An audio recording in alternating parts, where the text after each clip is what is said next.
தமிழ்நாட்டுல ஒரு மலையாள படம் ரிலீஸ் ஆகி சக்க போட்டுட்டு இருக்கு அப்படின்னு சொன்னா அது மஞ்சுமல் பாய்ஸ் அப்படின்னு சொல்லலாம். தமிழ்நாட்டுல இருக்க எல்லா தியேட்டர்களையும் பிரதானமா இன்னைக்கு ரிலீஸ் ஆன தமிழ் படங்கள் எல்லாத்தையும் எடுத்துட்டு மெயின் ஸ்கிரீன்ஸ்க்கு வந்து இந்த படத்தை மாத்திருக்காங்க அப்படின்னா அந்த படம் எவ்வளவு நல்லா இருக்கு, மக்கள் கிட்ட இருந்து எந்த அளவுக்கு வரவேற்பு இருந்தா அந்த மாதிரி மாத்துவாங்க அப்படின்னு பாத்துக்கோங்க. அந்த அளவுக்கு சூப்பரான ஒரு தியேட்டரிக்கல் எக்ஸ்பீரியன்ஸ் படம் தான் இது.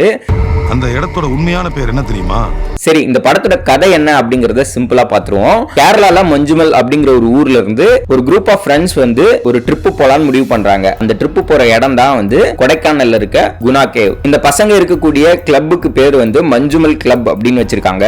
ஊருக்குள்ள இருக்கக்கூடிய பசங்க வட்டாரத்துல வந்து இந்த கிளப் ஆரம்பிக்கிறது அப்படிங்கிறது வந்து ஒரு பிரபலமான விஷயம். இவங்களோட ஆப்போசிட்ல இருக்க ஒரு கிளப் பசங்க வந்து நிறைய ட்ரிப் போயிட்டு வந்து அந்த ட்ரிப்போட போட்டோஸ் எல்லாம் காட்டுறாங்க. இதெல்லாம் பார்த்துட்டு நம்ம எப்படா போறது, நம்ம கிளப் மஞ்சுமல் கிளப்ல இருந்து எப்படா போறது அப்படிங்கிற மாதிரி இவங்களுக்குள்ள ஒரு டிஸ்கஷன் ஏற்பட்டு நிறைய ஊர்களை சஜஸ்ட் பண்ணி கடைசியில கொடைக்கானல் போலாம் அப்படின்னு முடிவு பண்றாங்க. கொடைக்கானல் போறதுக்கு பழனி வழியா போகணும் அப்படின்னு பழனிக்கு வந்து ஒரு தரிசனத்தை போட்டுட்டு அதுக்கப்புறம் அங்கிருந்து கொடைக்கானல் போறாங்க. கொடைக்கானல்ல எல்லா இடங்களையும் சுத்தி பார்த்துடுறாங்க. அங்கிருந்து கிளம்பலாம் அப்படின்னு முடிவு பண்ணும்போது குணா கேவுக்கு ஏற்கனவே 2 தாட்டி விசிட் பண்ண ஒரு ஆள் வந்து அந்த கிளப்ல இருக்கான். அந்த குரூப் ஆஃப் 10 பீப்புள்ல வந்து ஒரு ஆள் மட்டும் ஏற்கனவே நான் 2 தாட்டி குணா கேவ் போய் பார்த்திருக்கேன், நம்ம எல்லா ஸ்பாட்டும் பார்த்துட்டோம், ஆனா குணா கேவ் வந்து போய் பார்ப்போம் அப்படிங்கிற மாதிரி சொல்ல அப்ப நம்ம அங்க போலாம் அப்படின்னு சொல்லி அவங்க போறாங்க. கொடைக்கானல்ல நம்ம பொதுவா விசிட் பண்ற குணா கேவ் வந்து உண்மையாவே குணா படம் ஷூட்டிங் எடுத்த அந்த இடம் கிடையாது. ஆக்சுவலா அந்த இடம் வந்து ரெஸ்ட்ரிக்டட் ஏரியா, அதை தாண்டி வந்து யாரும் போக கூடாது அப்படின்னு அது ரெஸ்ட்ரிக்ட் பண்ணி வச்சிருக்காங்க. உண்மையான அந்த கண்மணி அன்போடு பாடல் வந்து ஷூட் பண்ண இடத்துக்கு வந்து யாரையும் அலோ பண்ண மாட்டாங்க. ஏன்னா அந்த அளவுக்கு அது வந்து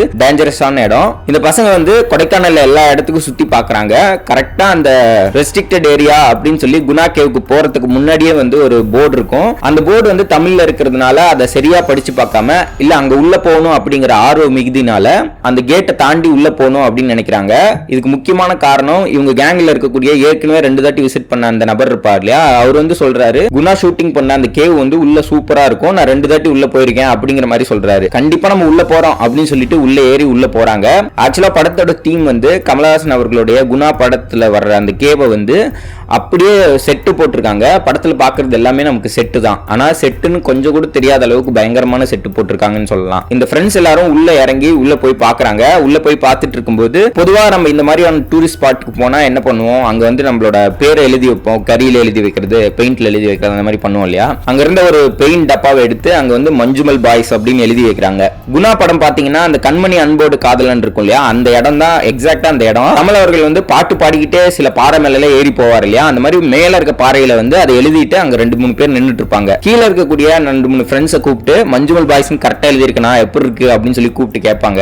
அதுல ஒரு ஆள் மட்டும் சுபாஷ்னு அதை பார்த்து ரொம்ப எக்ஸைட் ஆகி டே அது கீழே வந்து 2006 எழுதுடா அப்படின்னு சொல்லிட்டே கிட்ட வருவான். திடீர்னு மறைஞ்சு போயிடுவான். எங்கடா போனா அப்படின்னு பார்த்தா அங்க ஒரு சின்ன குழி மாதிரி இருக்கும். அந்த குழிக்குள்ளார விழுந்துருவான். எல்லாரும் பயந்து போய் பார்ப்பாங்க, என்னடா ஆச்சு திடீர்னு இங்க இருந்தவன் எங்கடா அப்படிங்கிற மாதிரி பார்ப்பாங்க. அதுக்கப்புறம் எல்லாரும் கிட்ட வந்து டே சுபாஷ் சும்மா பிராங்க் பண்ணிட்டு இருக்காத வெளியே வா அப்படின்னு சொல்லி கூப்பிடுவாங்க. ரொம்ப நேரம் ஆகும், அவனோட குரல் கூட கேட்காது. திடீர்னு கைப்பட்டு அந்த குழிக்குள்ளார ஒரு கல்லு மட்டும் விழுவும். அந்த கல்லு வந்து பொதுவா நீங்க கிணத்துக்குள்ளார கல்லு எடுத்து போட்டீங்கன்னா ரொம்ப நேரம் கழிச்சு டப்புன்னு ஒரு சத்தம் கேட்கும், தண்ணியில போய் அந்த கல்லு படுறது. இந்த கேவ்ல வந்து அந்த கல்லு டிராவல் ஆகிற சத்தம் வந்து கேட்கும், டப்பு டப்பு டப்புன்னு அடிச்சு ரொம்ப நேரம் கேட்டுக்கிட்டே இருக்கும். அப்ப இது எவ்வளவு ஆழம் அப்படிங்கறது அவங்களுக்கு அப்பதான் புரிய ஆரம்பிக்கும். ரொம்ப நேரம் கத்திக்கிட்டே இருப்பாங்க, என்ன பண்றதுன்னு தெரியாது. ஏன்னா இது ஒரு ரெஸ்ட்ரிக்டட் ஏரியா, யாருக்கும் ஹெல்ப் கேட்கலாமா வேணாமா அப்படிங்கிற சந்தேகம் இருக்கும். ஒரே ஒருத்த மட்டும் அப்ப சுபாஷ் போயிட்டானா அவ்வளவுதானா அப்படிங்கிற மாதிரி பேசிட்டு இருப்பான். அவனை பார்த்தா ஒரு மாதிரி மென்டலா டிஸ்டர்ப் ஆன மாதிரி ஃபீல் பண்ணுவாங்க. அவனை கூட்டிட்டு போடா, அவன் சும்மா அதே சொல்லிட்டு இருக்கான் அப்படின்னு சொல்லிட்டு அவனை வெளியே கூட்டிட்டு போயிடுவாங்க. ஒரு கட்டத்துக்கு மேல உங்களுக்கு என்ன பண்ணணும் அப்படின்னு தெரியாது. சரி போலீஸ்ட சொல்லிடுவோம் அப்படின்னு சொல்லிட்டு போலீஸை கூப்பிடுறதுக்காக போலீஸ் ஸ்டேஷன் போனா குணா கேவ் எதுக்குடா போனீங்க, நீங்களே ஒருத்தனை கூட்டிட்டு வந்து குணா கேவுக்குள்ள தள்ளி விட்டுட்டு இது ஆக்சிடென்ட் மாதிரி பாக்குறீங்களா அப்படின்னு சொல்லிட்டு அவங்களை அடின்னு அடிச்சிட்டு இருப்பான் அந்த போலீஸ்காரன். ஒரு கட்டத்துக்கு மேல ஃபயர்மேன் எல்லாருமே வந்துருவாங்க. ஏதாவது பண்ணுங்க ஹெல்ப் பண்ணுங்க அப்படின்னு இந்த ஃப்ரெண்ட் சர்க்கிள்ல எல்லாருமே கத்த ஆரம்பிப்பாங்க. அப்பதான் இது என்ன இடம் அப்படிங்கிற மாதிரி சொல்லுவாங்க. நீ இப்ப பாக்குற இந்த குகை வந்து இந்த கொடைக்கானலோட ஹைட் எவ்வளவோ அவ்வளவு அளவு ஆழம் கீழே போகும். இந்த பசங்களை சுத்தி ஹெல்ப் பண்ணும் அப்படின்னு சொல்லி வர்ற ஃபயர்மேன்ல ஆரம்பிச்சு போலீஸ்காரங்க, அந்த ஊர்ல இருக்கக்கூடிய கைடு, இது எல்லாருமே என்ன என்ன சொல்லுவாங்க அப்படின்னா, இங்க இருந்து எப்படியாவது போயிடுங்க, உன் ஃப்ரெண்ட் அவ்வளவுதான் அப்படின்னு நினைச்சுக்கோ. ஏன்னா இதுல விழுந்த யாரையுமே காப்பாத்தினது கிடையாது. குறிப்பா ஒரு மத்திய அமைச்சரோட மருமகன் வந்து உள்ள விழுந்துட்டான். செத்தவனுக்கு சாங்கியம் பண்றதுக்காக ஒரே ஒரு எலும்பு மட்டும் எடுத்துட்டு தர்றவனுக்கு 15 லட்சம் அப்படின்னு சொன்னாங்க. இல்ல எவ்வளவு செலவு பண்ணாலும் அந்த உடம்போட எலும்பு கூட எடுத்துட்டு வர முடியல. அந்த மாதிரி ஒரு இடம். இதுல இருந்து உன் ஃப்ரெண்டை எப்படி காப்பாற்ற முடியும்னு யோசிச்சு பாரு. ஒரு மத்திய அமைச்சரே எவ்வளவு செலவு பண்ணி ஹெலிகாப்டர்லாம் எடுத்துட்டு வந்து ட்ரை பண்ணாங்க. நீ ஒரு சாதாரண டூரிஸ்ட் இங்க வர்றதுக்காக வந்தவன், உன்னால என்ன பண்ண முடியும்னு நினைச்சுக்கோ அப்படிங்கிற மாதிரி பயமுறுத்துவாங்க. ஒரு கட்டத்துக்கு மேல அவ்வளவுதான், நம்மளோட ஃப்ரெண்டு செத்துட்டான் அப்படிங்கிற எண்ணத்துக்கு எல்லாரும் வர ஆரம்பிப்பாங்க.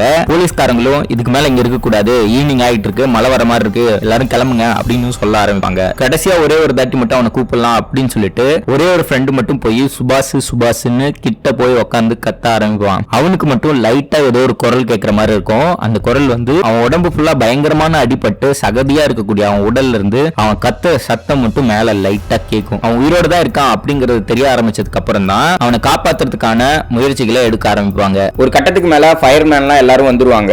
அந்த குகைக்குள்ளார கயிறை உள்ள விடுவாங்க. உள்ள விட்டுட்டே இருக்கும்போது எல்லாருக்கும் ஒரு சந்தேகம் வரும். அவனே அடிபட்டு உள்ள கிடக்குறான், கயிறு பிடிச்சா அவனால எப்படி மேல வர முடியும், யாராவது உள்ள இறங்கி தான் அவனை தூக்கிட்டு வரணும் அப்படிங்கிற மாதிரி சொல்லுவாங்க. சரி, ஃபயர்மேன்ல இருந்து யாராவது ஒருத்தர் இறக்கலாம் அப்படின்னு சொல்லிட்டு அவங்க எல்லாம் ரெடி பண்ணி வரும்போது அவர் ஃபயர்மேனே பின்வாங்குவாரு. ஏன்னா இதுக்குள்ளார இறங்கி எடுக்க போய் என்னோட உடம்பு கூட கிடைக்கல அப்படின்னா டெத் சர்டிபிகேட் கூட கிடைக்காது.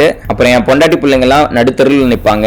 சர்வீஸ்ல இருக்கும்போது இறந்துட்டேன் அப்படிங்கிறதுக்கு ஒரே ஆதாரம் என்னோட பாடி கிடைச்சாதான். இதுக்குள்ளார போனா என் பாடி கிடைக்கும்னு கூட எனக்கு நம்பிக்கை இல்ல, என்னால இறங்க முடியாது அப்படிங்கிற மாதிரி சொல்லிடுவான். இந்த சூழல்ல தான் இவங்க கேங்லயே இருக்கக்கூடிய கொஞ்சம் வயசு அதிகமா இருக்கக்கூடிய ஒரு நபர் குட்டன் அப்படின்னு சொல்லுவாங்க. அவர் வந்து நான் உள்ள இறங்கி காப்பாத்துறேன் அப்படிங்கிற மாதிரி சொல்லுவாரு. சுத்தி இருக்க எல்லாரும் வந்து என்ன பைத்தியகாரத்தனமா பேசிட்டு இருக்க, கொடைக்கானல்ல கீழே விழுந்த பணங்களை எடுத்துட்டு வர்ற பணம் எடுக்கிறவங்க கூட இந்த குகைக்குள்ள போறதுக்கு பயப்படுவான், நீ என்னமோ சாதாரணமா உள்ள போறேன் அப்படின்னு சொல்ற, எமோஷனலா எந்த டெசிஷன் எடுக்காத அப்படிங்கிற மாதிரிலாம் அட்வைஸ் பண்ணுவாங்க. நீங்க சொல்றது கரெக்ட் தான் சார், இங்க இருந்து கிளம்பி அவங்க அம்மா கிட்ட போய் நான் என்ன பதில் சொல்லுவேன், நான் பத்திரமா கூட்டிட்டு வந்துருவேன் தானே அவனை கூட்டிட்டு வந்தேன், ஒன்னு நான் அவனோட போறேன் இல்ல அவனோடய போயிடுறேன் அப்படிங்கிற மாதிரி பதில் சொல்லுவாரு அவரு. பொதுவா இந்த edge of the seat thriller அப்படின்னு சொல்லுவோம் இல்லையா, அந்த மாதிரி அந்த குட்டன்ற அந்த ஃப்ரெண்ட் வந்து அந்த இதுக்குள்ளார இறங்கி உள்ள போகும்போது தான் அந்த கேவ் எப்படி இருக்கு அப்படிங்கறத நமக்கு காட்டுவாங்க.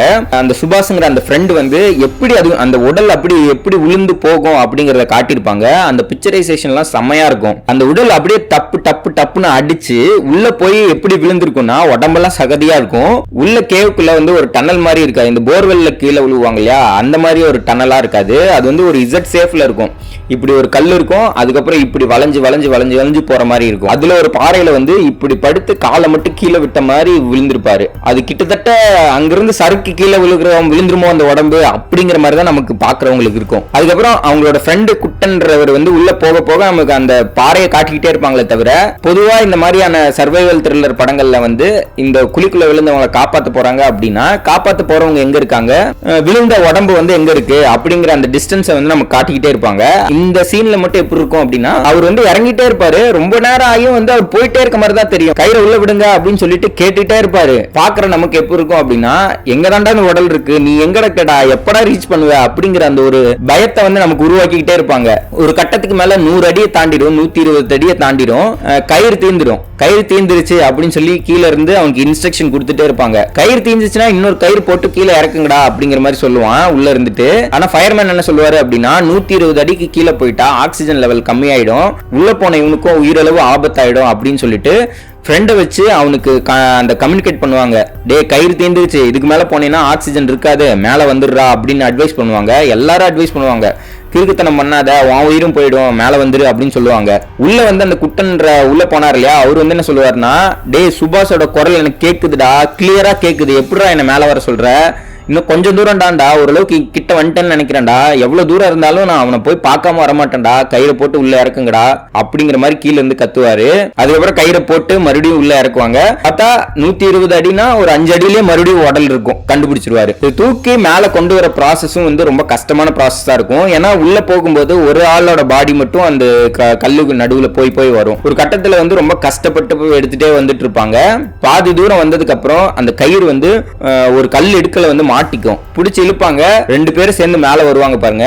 அந்த இடத்துல வந்து அந்த ஃப்ரெண்டு கஷ்டப்பட்டு தூக்கிட்டு, எந்த எதிர்பார்ப்பும் இல்லாம அந்த ஃப்ரெண்டு தன்னோட ஃப்ரெண்டை கஷ்டப்பட்டு தூக்கிட்டு வந்துட்டு சந்தோஷமா ஆனந்த கண்ணீர்ல அழுதுட்டு இருக்க அந்த ஃபேஸை வந்து காட்டி அந்த லைன் வரும்போது ஒரு லவ் சாங்க எப்படி ஃப்ரெண்ட்ஷிப்க்கு கொண்டு வந்தாங்க அப்படிங்கிற ஒரு பிரமிப்பை கொடுத்துட்றாங்க.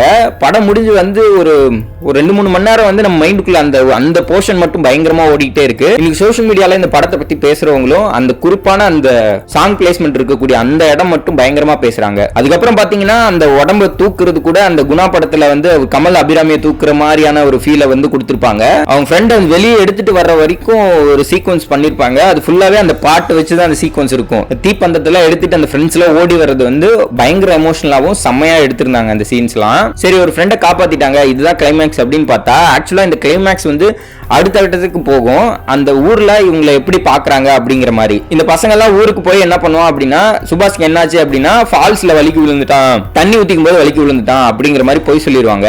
இதனால சுபாஷோட அம்மா என்ன சொல்லுவாங்கன்னா, அந்த கஷ்டப்பட்டு உள்ள இறங்கின அந்த குட்டன்ற ஃப்ரெண்டை வந்து பயங்கரமா திட்டிடுவாங்க. உன் வயசுக்கு இந்த சின்ன பசங்க கூட சேர்ந்து சுத்திக்கிட்டு இருக்க, சீக்கிரமா கல்யாணம் பண்ணிட்டு செட்டில் ஆக வேண்டியதானே, உன் வாழ்க்கையை கெடுத்தது இல்லாம இந்த சின்ன பசங்க வாழ்க்கையும் கெடுக்கிற அப்படிங்கிற மாதிரி சுபாஷ்ங்கிற ஃப்ரெண்டோட அம்மா வந்து திட்டிடுவாங்க அவரை.